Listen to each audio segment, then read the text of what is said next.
So I just got back from Sam's Club. Let me show you what I got.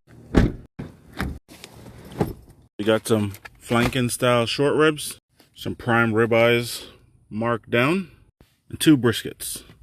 So this one is 13 pounds. The other one is like 11 pounds. I want to show you guys what I look for in a brisket.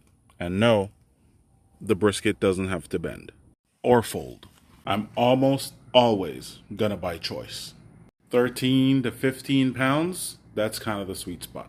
Now, I'm always gonna buy a full pack of brisket, but let me show you the most important thing that I look for. Flat to be as even across the board as possible. Hardest part of the brisket to cook, to finish, to nail, and so I make sure the flat is as even as possible. That way, if my cook is running a little longer, there's less chances of the edges burning, right? You're gonna have a more even cook. The rest of the stuff, folding your brisket in half and all that stuff, BS.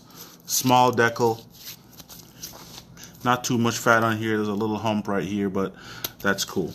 So we're gonna cook one of these this weekend.